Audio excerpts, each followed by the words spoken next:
Dead Sleep Triple Terror Feature, Volume 4, Story 1, Corpse Dirt. We didn't know where it had come from. We didn't care. We got it on the cheap for the construction of our new house. They'd claimed it was loamy soil, and that's all we cared about.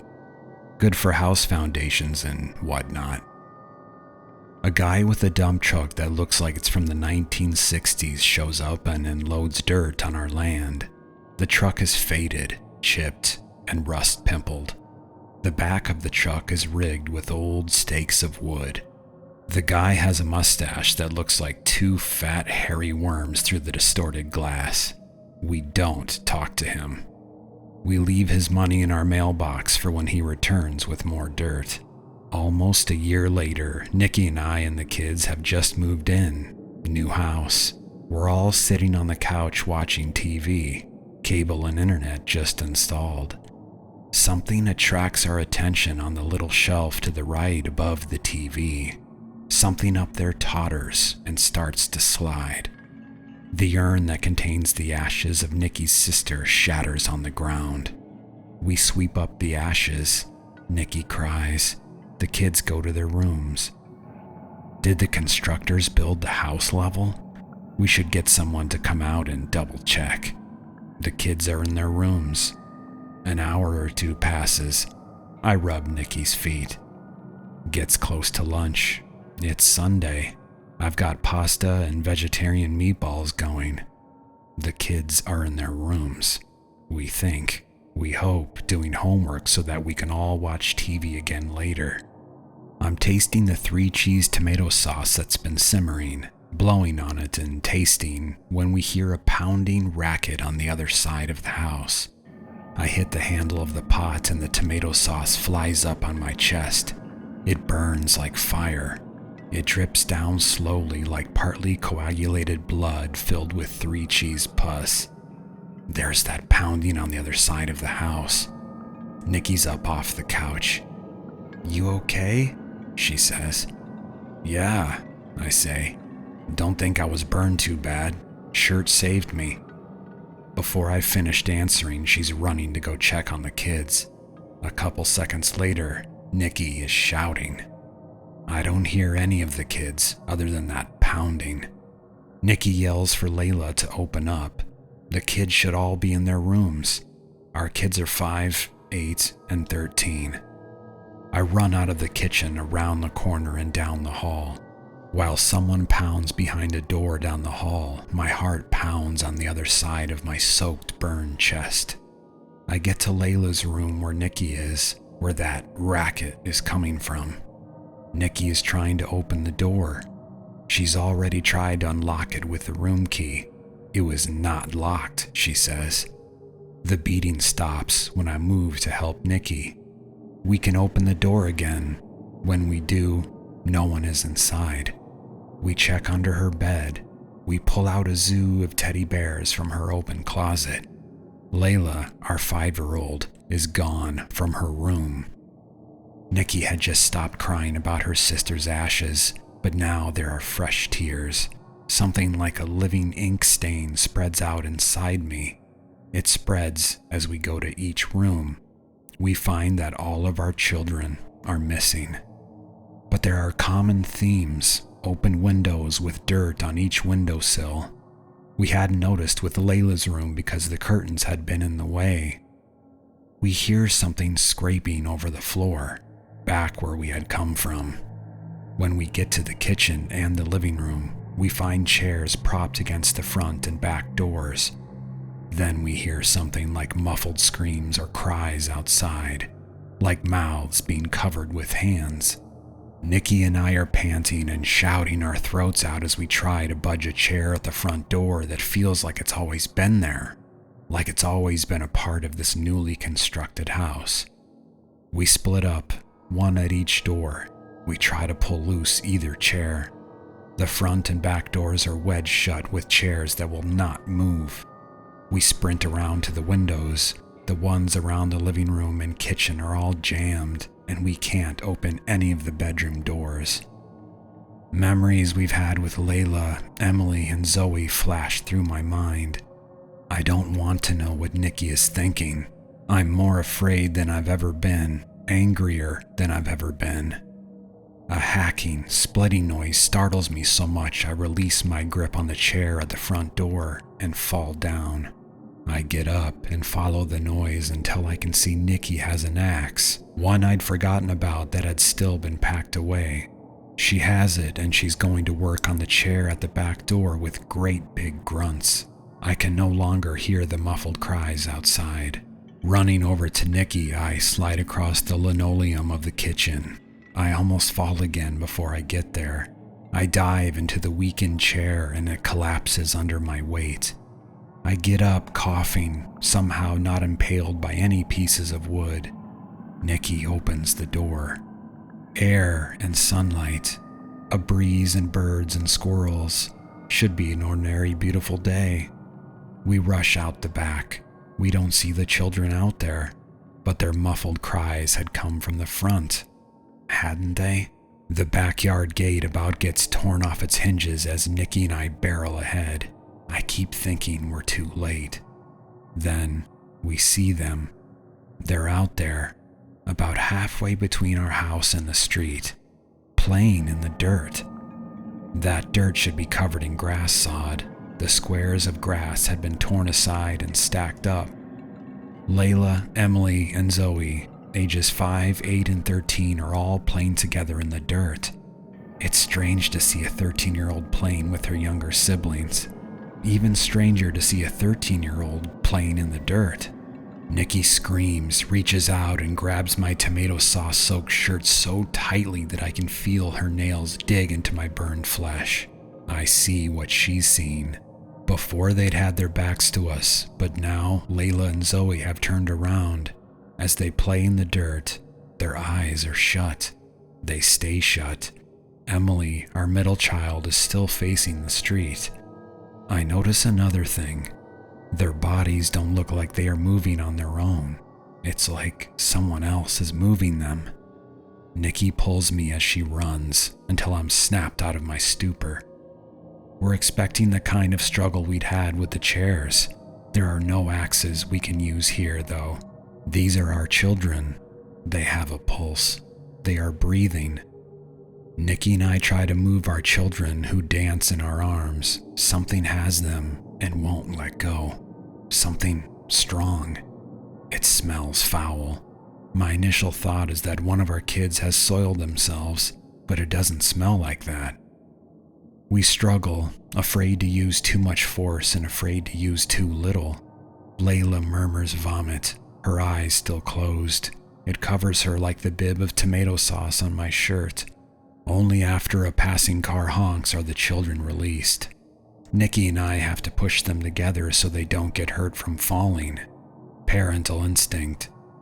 Later, our children sleep into the night, but by then we are staying in a hotel. They wake up muddled. They remember nothing after going to their rooms. Nikki and I call around as one night at the hotel stretches into a week. Like before we'd bought it, we don't get much info about the history of our land. But thinking about how our kids had been playing, or forced to play, in the dirt of our yard, I recall the creepiness of the guy who had delivered it. We tried dialing the number of our dirt guy. It had been someone who had responded to our request for various construction services in our area. We hadn't even asked for dirt on that forum, but they'd replied with such a cheap price. We had no idea at the time whether they were an established company or just a random person in our area with a lot of dirt. When we call, we get the message that the number has been disconnected.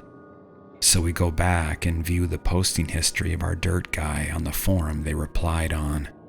They don't have any other posts, but when we check their profile, we see this line and only this line in their profile box. The worms crawl in, the worms crawl out. I'd never heard it, but Nikki says it sounds familiar, so we look it up. It's from the Hearse song, which first became popular during World War I. Seems like no one knows who came up with the song. After that, we do a search of local cemeteries. We find an article about a nearby cemetery that decades back had been discontinued, and the graves all moved because someone kept digging up and playing with the corpses.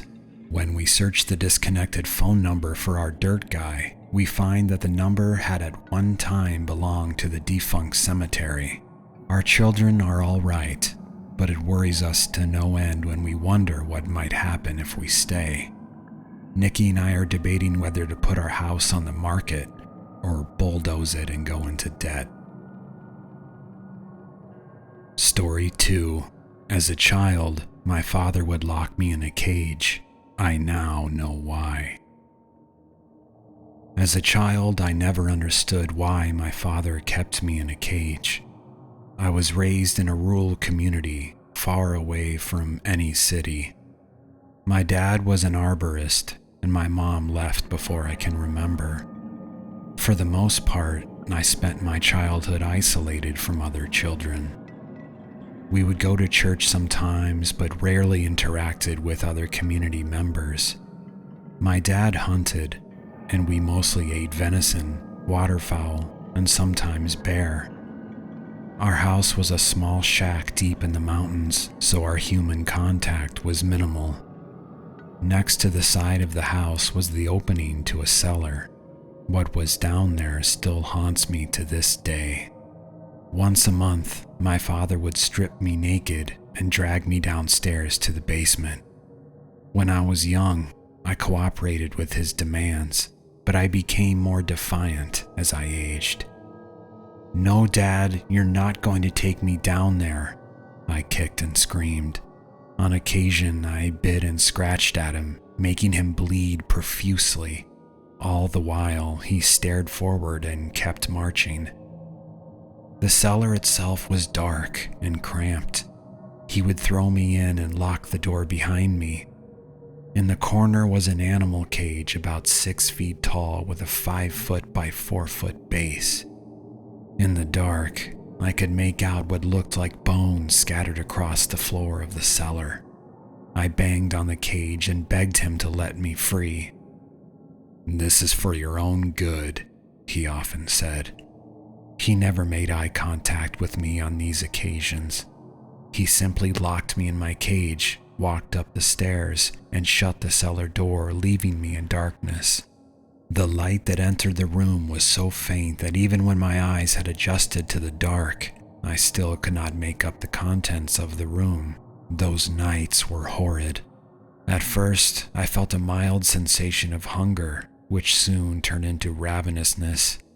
My mind would then lose the sense of physical language and turn into nothing but primal feelings. Anger, aggression, and a predatory sense of vengeance consumed me, and my mind became numb to anything resembling the human intellect. Lastly, I recall the bodily contortions. My bones felt as if they were being stretched by an external force. Every single inch of my being ached. I was able to briefly endure the pain until the external force became too much, and I was reduced to spasms on the floor. My limbs soon took on a mind of their own until I could no longer control my body. After this, I could recall nothing except a numbing neural force that reduced my consciousness to nothing but void. The following morning, my father would come down and awaken me. He woke me up the same way every time, gently nudging me until I regained consciousness. I always found myself draped in a warm quilt and a pillow to rest my head. "It's over," he often said. "You can finally rest." As he led me out of the cage and into the light of day, I always recall more bones in the basement than the night before. This monthly cycle continued for years, and we barely mentioned these occurrences in our daily life. If I ever brought up the subject, his mood would suddenly change from his typical calm demeanor to one of extreme anger. "Never ask me about that." His face would turn red during these outbursts. "We don't talk about that, do you understand?" It was the elephant in the room that never left. Under each conversation, we both knew that the other had it on the brain. Yet, I soon learned it would be unfruitful if it ever reached the surface. Years passed, and I soon decided that I reached my limit with this abuse every month. I began tracking the nights where he would take me down to the cellar, and I learned that this occurred every 27 days. On the 26th day since my last caging, I ran away from home a few days before my 18th birthday. I woke up at 3:30 a.m. with my bags already packed. I knew that if I cut straight through the woods, I could walk east until I reached the town. By the time I got to the town, I would be 18 years of age, and I would catch the nearest bus and leave my father forever. I got out my compass and made my way east. The woods were still dark that early in the morning, but I knew it would give me a several-hour head start from my father, who woke up at 6 a.m. sharp. I knew that if I didn't go in a perfectly straight line, there was a road that went north that I would come across, and I could follow that to town. I also could hitch a ride with one of the truckers on that road and drive my way to freedom. The sun rose, and soon my path was lit before me. The shrubbery was thick, and I often found myself crawling under bushes and cutting my way through wide spots. While the landscape was difficult to traverse, I had an easy time walking in the correct direction. The sun began to set, and I felt a sense of dread. This was the first time I would not have been caged during those painful sensations. I then wondered if my father had indeed been looking out for me when he locked me up. "You idiot," I said to myself. I covered my face and screamed. I had no idea what happened during those nights because I was unconscious during most of them. Perhaps Dad was only doing what was best for me. How could you be so stupid? I punched a nearby tree and stomped my foot in anger. It occurred to me that if I hurried, maybe I could make it back in time. Most of my path was clear, and I thought Dad could have been following me, and he would know what to do. I turned around and started running in the opposite direction as fast as I could. I was already well worn out from the day's hike, but I knew I needed to push forward. I had no idea what damage my blind stupidity could cause. The light of the sky grew dim, and soon it was night. I collapsed on the ground, completely out of breath. "Just keep pushing," I said. I stood up and tried to continue forward slowly until I was all out of energy. I rested my head on the ground and looked up at the sky above. Through the trees, I could see a clear night sky. The moon came into view, looking fuller than I'd ever seen it before. It was a complete circle. I gulped as a deep force within my brain came to the surface. I realized that I was starting to lose all sensation of thought and that my mind was turning primal. "Stop that," I said, but my mind was overcome with primal emotion. Soon my limbs began to ache, and I started to lose control of my body. I tried to scream, but what came out sounded more like a howl of a dog. The void kept forward in my mind, and the blackness overwhelmed me. Once again, nothing. I woke up suddenly as if I'd been dragged out of the deepest trench in the ocean. In front of me was a bloody corpse of a man. My arms clawed at the man and brought his flesh to my mouth. I tried to stop it, but it was impossible. There was another force controlling me. I was a helpless observer to my body, but I realized that my body didn't look like my body at all. My hands weren't hands, but claws. I was a creature covered in blood and hair. The claws before me grabbed more of the man's flesh and brought it to my mouth. I could taste the blood. I could smell my pretty. And when my eyes darted to the man's face, I realized who it was. My father was there on the ground, grasping for any sort of life he could muster. Though I couldn't form coherent thoughts, the small part of my remaining intellect could make out my father's words. "Son," he said, "I tried to protect you, but now you have tasted human flesh. He coughed up blood as the monster controlling me continued to mutilate him. "Now that you have tasted blood, you can no longer sleep." I saw a claw slash his throat and life drain from my father's eyes. He was dead, and there was nothing I could do but watch as my father turned from a corpse to a pile of blood and bones. When there was nothing left of my father, the creature controlling me ran off into the night, howling and screeching. We ran, darting up the side of the nearest mountains. When we reached the summit, the creature controlling me let out an immense howl. The rest of the night was a blur. I hunted prey and ran around the woods against my will. A relief came across me when I saw the first light of dawn. As the sky became lighter and lighter, I regained agency and could soon think coherently again. I looked down and saw the monstrous claw return to my human hands. The primal emotions began to fade, and I was quickly able to control myself again. Without thinking, I collapsed to the floor and began to cry. I cried for hours, naked on the ground of the forest. It was noon before I could stand up and try to find my way back to our little shack in the woods. It took me several days, but I eventually returned home.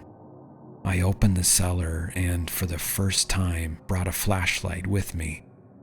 I looked around and realized that the bones on the floor were animal bones. My father had fed me live animals to quench my hunger as the wolf. He wanted me to never taste human blood. Now that I have tasted the flesh of man, I cannot sleep. I cannot forget what it is like to be a wolf. Now I live alone in the wilderness, even farther away than where my father and I resided. I have broken into a house in the wilderness with an internet connection where I am able to share my tale with you. I hunt for what I need as a human and hunt for what I need as a wolf. Years have passed, and despite my best efforts, I have killed men and women.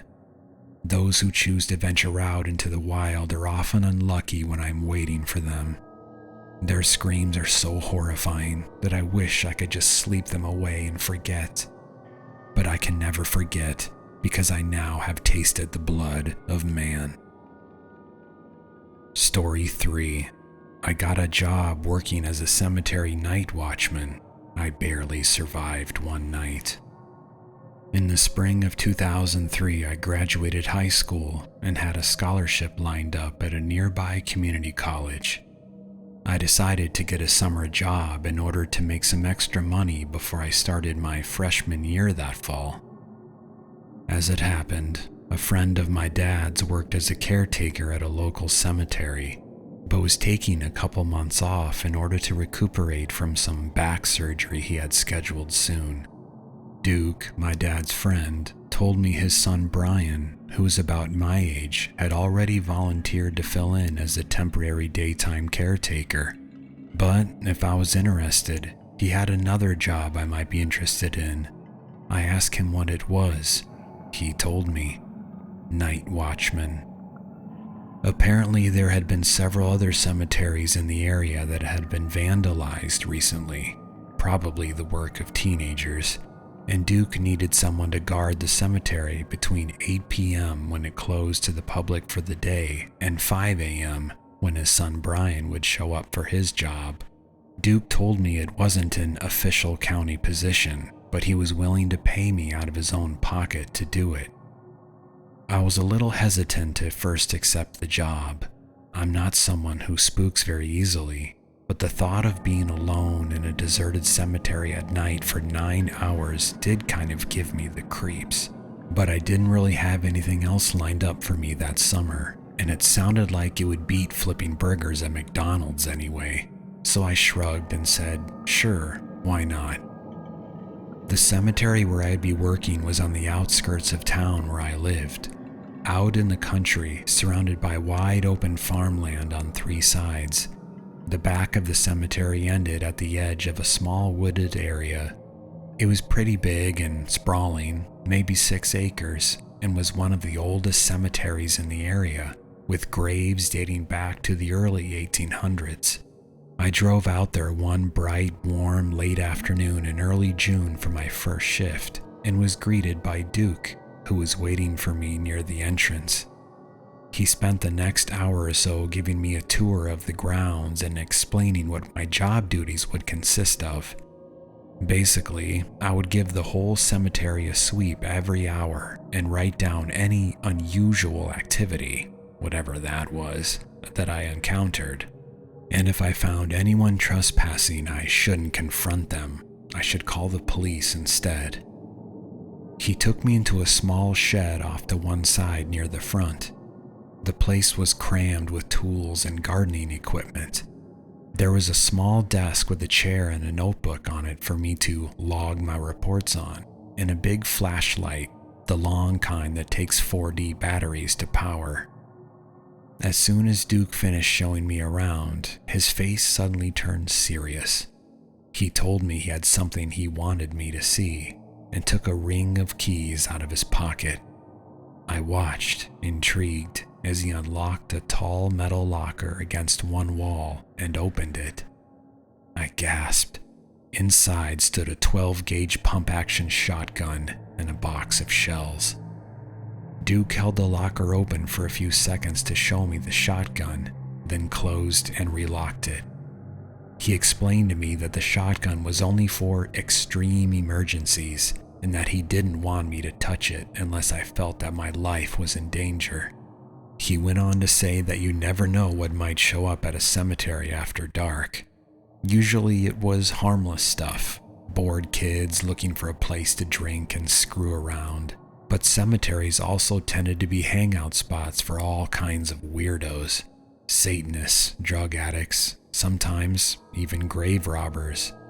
Seeing my look of concern, he gave me a reassuring smile and told me it wasn't likely I would run into any of those types of people on the job, but he wanted me to know about the shotgun just in case. Then he removed the locker key from the key ring and handed it to me. By then, late afternoon had given way to early evening and the sun had begun to set. Duke had pretty much shown me and told me everything I needed to know, so we shook hands and then he left to go home. I watched as he got into his pickup truck and drove down the driveway and through the cemetery gate and onto the road, disappearing from sight. I realized suddenly that I was all alone in a deserted cemetery miles from anywhere, and it was starting to get dark. I shuddered in spite of myself. I looked at my watch and saw it was nearly 8 p.m., the start of my first shift. I figured there was maybe an hour of daylight left. I did my first check of the cemetery grounds, beginning at the front, the newer section, and finishing at the rear, the old section. This part of the cemetery was especially creepy. Many of the gravestones were cracked and leaning and eroded by the elements. Several of the plots had a sunken look. Duke had explained to me earlier, when giving me the tour, that this was caused by the soil settling on top of the old caskets as they deteriorated and collapsed underground. Again, I shuddered at the thought. The back of the cemetery ended at the embankment that sloped down to a shallow creek with the woods beginning on the other side. At the bottom of the embankment was a heap of old, rotting flower bouquets and wreaths from the graves. I figured Duke must dump them there after they began to dry out and fall apart. My whole inspection only took about 15 minutes, so I headed back to the maintenance shed to kill some time before the next one. I propped my feet up on the desk and pulled out a paperback Stephen King book I had brought along to help pass the time. This was 2003, remember, long before smartphones came along. I read, absorbed in the harrowing ordeal of the Torrance family in the creepy Overlook Hotel, and before I knew it, 9 o'clock had rolled around. I put down my book, picked up my flashlight, and headed outside to patrol the grounds. It was almost fully dark now, and I could hear crickets. I strolled through the cemetery, starting again at the front and working my way to the back, casually aiming my flashlight around. I had just reached the rear of the cemetery when something happened. I stopped, listening, suddenly alert. I had heard something. I cocked my head, listening. I could hear a very faint scraping sound, soft and slow and steady. I couldn't tell where it was coming from. I shined my flashlight around but could see nothing out of the ordinary. Just as abruptly as the sound had begun, it stopped. I shrugged it off, figuring it was probably some animal, a raccoon or possum or something, scratching at the bark of a nearby tree. Finished with my inspection, I returned to the shed and picked up my book. I spent the next half hour or so reading and was just at the part where the little boy Danny encounters the rotting naked old woman in the bathtub when I heard something outside that caused me to jump to my feet, knocking over my chair, startled. Footsteps. Slow, labored, shuffling footsteps that sounded like they were moving around just outside the shack. My heart began to race. I stood there, petrified with sudden fear. It was nighttime and the cemetery was closed. There shouldn't be anyone out there. I remembered what Duke had said about teenage trespassers. I waited, hardly daring to even breathe, my pulse racing, listening. The footsteps seemed to circle around the shack 2 or 3 times, then gradually faded off into the distance. Silence resumed. I waited there for several minutes, too scared to investigate. I glanced at the locker with a shotgun inside it, but remembered Duke telling me not to touch it unless I was in danger. It was probably just some local kids who came to have an underage drinking party, or a teen couple looking for a place to make out, except the cemetery was 5 miles out of town and I hadn't heard any cars pull up outside. I stood there for the better part of 5 minutes, scared and undecisive. Finally, I told myself I was being chicken shit and needed to man up. Protecting the cemetery from trespassers was, after all, my job. It was probably some heartless old drunk or a drifter looking for a place to crash for the night. I summoned my courage, picked up the flashlight, then opened the shed door and stepped outside. It was full dark now and totally pitch black. Thick, dark clouds blotted out the moon and stars, and the only illumination came from my flashlight. Cautiously, I began a sweep of the cemetery. There was no sign of any intruder and nothing looked out of place, but I could somehow still sense that something was wrong, different. It took me a couple minutes for me to place it. It was quiet, too quiet, dead quiet. The crickets had stopped chirping. An unnatural hush had fallen over the cemetery like a blanket. The only sound was my breathing. Besides that, it was as silent as a grave. I felt like I was being watched.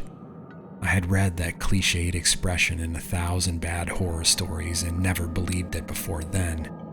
But at that moment, alone in the dark and in the middle of the night, in that unnaturally silent cemetery, I did.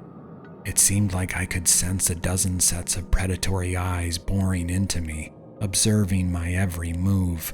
So strong it was almost a physical sensation. I was scared shitless. I stopped in my tracks abruptly, tensing, cocking my head. I had heard something. What was it? I listened. Faintly, I heard that same soft, persistent scraping sound from before. I looked around, trying to pinpoint its location and source. It seemed to be coming from directly ahead of me and to my right. I cautiously moved on, tracking the sound, which seemed to get slightly louder the closer I got. I was in the newer section of the cemetery, the part still in use. I stopped in front of a new grave where the sound seemed to be at its loudest. I trained my flashlight upon the marble headstone. It belonged to an elderly woman who had died only a couple weeks before. The mound of soil in front of her headstone was still brown and bare of grass from her recent burial. I listened and realized the sound was coming from below the ground, below the grave. I felt a chill as cold as ice water rise from the pit of my stomach up to my heart. I tried convincing myself it was probably just a gopher or some other subterranean animal burrowing through the earth. Then, something happened. I felt a tremor and heard the rumble of falling soil.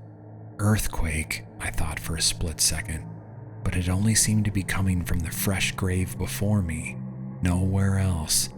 Then, the rectangle of bare, mounded earth collapsed inward, almost in slow motion, looking like the roof of an elevator car descending its shaft.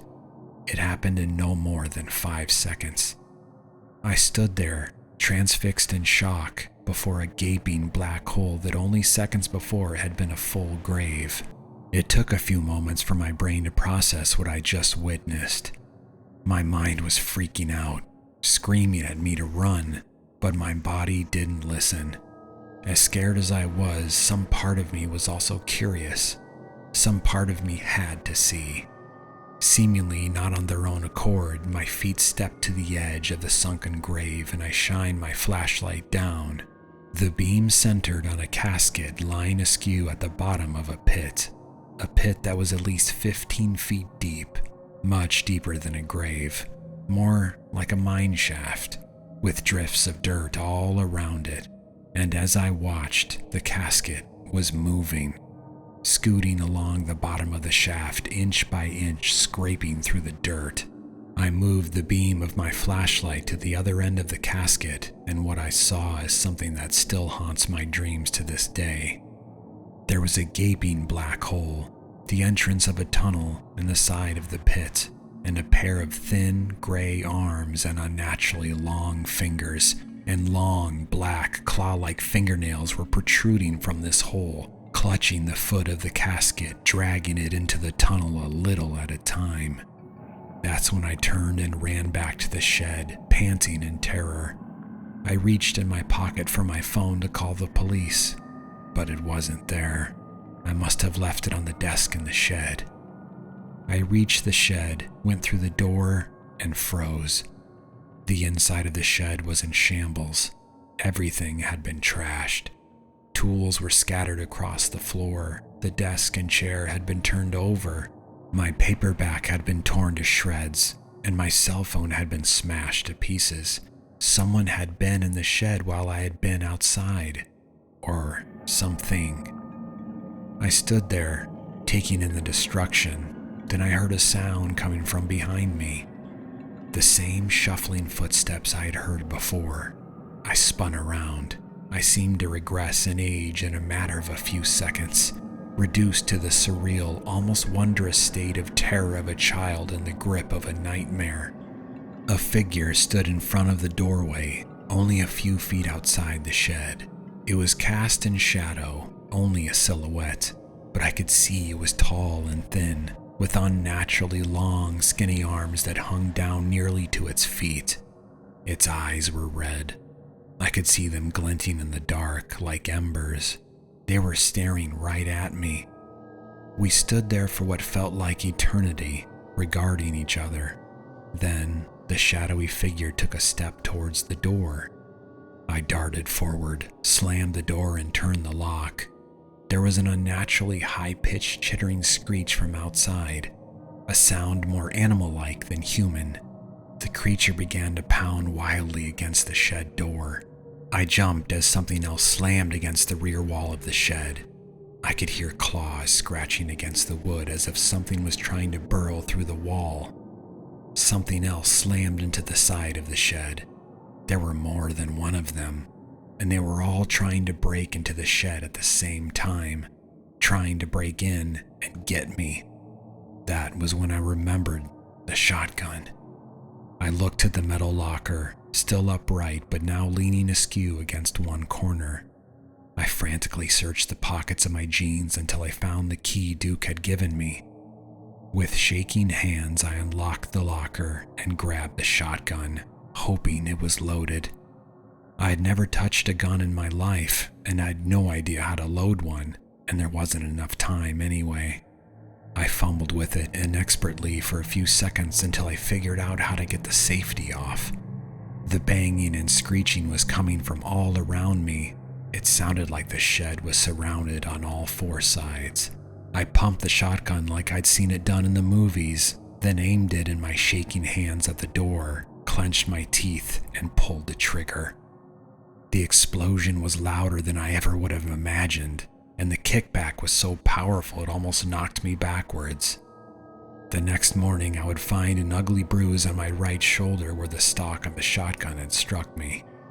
A ragged hole the size of a fist materialized in the door. For a split second after I fired the shotgun, I thought I detected a high-pitched shriek of pain outside the shed door. Then, I couldn't hear anything but a ringing in my ears.